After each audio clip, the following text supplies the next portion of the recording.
नमस्कार मंडळी, माझं नाव आहे गौरी आणि आज मी बनवत आहे मकर संक्रांती स्पेशल तीळ, गूळ आणि नारळाची चिक्की. ही चिक्की बनवणं अतिशय सिंपल आहे, पटकन तयार होते आणि भयंकर टेस्टी लागते. त्यामुळे तुम्ही ही अशा प्रकारची चिक्की नक्की बनवून पहा. ही चिक्की बनवण्यासाठी मी घेतलेले आहेत 1 वाटी पांढरे तीळ आणि मी अनपॉलिश तीळ घेतलेले आहेत. तुम्हाला आवडेल ते आणि अवेलेबल असतील त्या प्रकारचे तीळ यूज करू शकता. हे तीळ मी भाजून घेत आहे आणि ते आपल्याला चांगले चटचट वाजेपर्यंत भाजून घ्यायचे आहेत आणि त्यानंतर मी ते एका परातीमध्ये थंड होण्यासाठी काढलेले आहेत. मी 1 वाटी तीळ आणि 1 वाटी खोबरं यांची चिक्की बनवत आहे, त्यामुळे मी त्याच्यामध्ये आता 2 वाटी गूळ टाकत आहे. गॅसची फ्लेम आपल्याला लो ठेवायची आहे आणि लो फ्लेमवरच हा गूळ वितळून घ्यायचा आहे.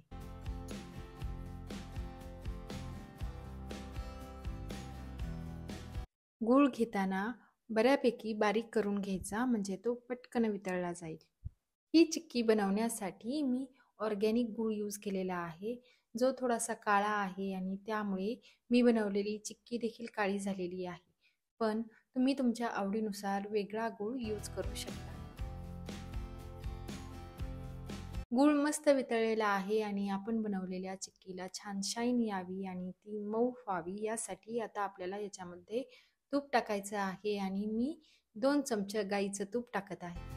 तूप आपल्याला गुळामध्ये व्यवस्थित मिक्स करून घ्यायचं आहे आणि याचा आपल्याला छान कडक पाक बनवून घ्यायचा आहे.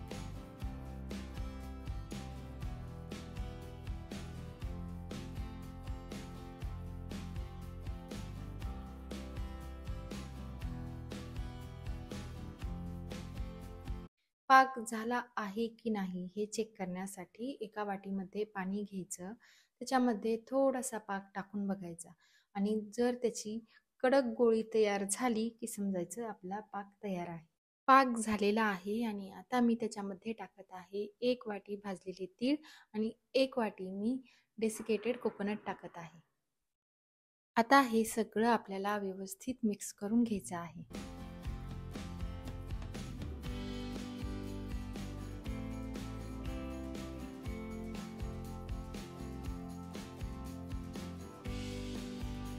गॅसची फ्लेम आपल्याला लोच ठेवायची आहे आणि हे छान घट्ट होऊ द्यायचं आहे. जोपर्यंत हे मिश्रण घट्ट होत आहे तोपर्यंत एक पोळपट किंवा ताट घ्यायचं आणि त्याला तूप किंवा तेल लावून घ्यायचं.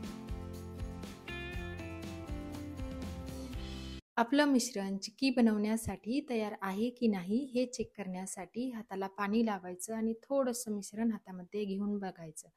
जर ते आपल्या हाताला चिकटत नसेल आणि त्याचा छान गोळा तयार होत असेल तर समजायचं की मिश्रण तयार आहे.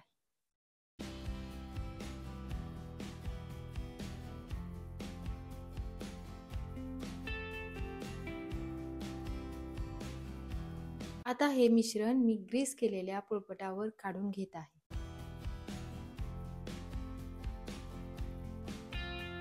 ते चमच्याने आपल्याला व्यवस्थित सगळीकडे पसरून घ्यायचं आहे.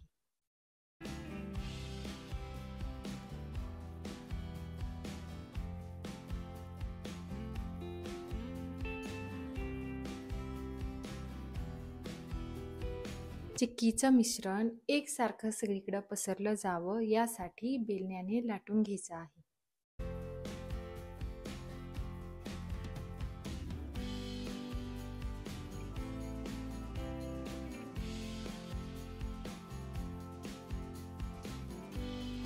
आता मी याच्यावरती डेकोरेशनसाठी थोडंसं खोबरं टाकून घेत आहे किंवा खोबऱ्याऐवजी आपण ड्रायफ्रुट्स देखील टाकू शकतो.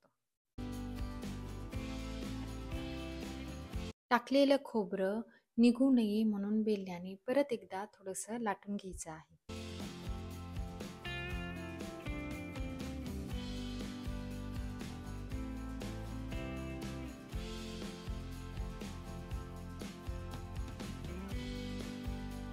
आता हे मिश्रण जोपर्यंत गरम आहे तोपर्यंतच आपल्याला पटकन चाकूने कट करून घ्यायचं आहे.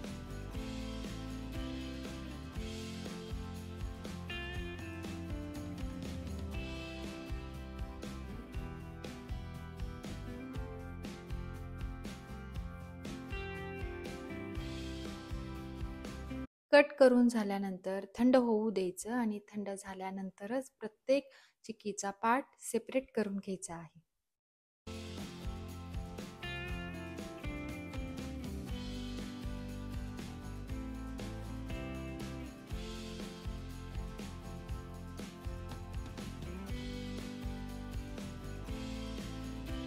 मी सगळी चिक्की सेपरेट करून घेतलेली आहे आणि तुम्ही बघू शकता की आपली चिक्की मस्त खुसखुशीत झालेली आहे. तुम्ही देखील या प्रकारची चिक्की नक्की बनवून पहा आणि तुमची चिक्की कशी झाली मला कमेंट करून सांगा. तुम्हाला हा मी बनवलेला चिक्कीचा व्हिडिओ आवडला असेल तर लाईक, शेअर आणि सबस्क्राईब नक्की करा. आणि हा जर व्हिडिओ तुम्ही शेवटपर्यंत पाहिला असेल तर तुमचे खूप आभार. Bye bye.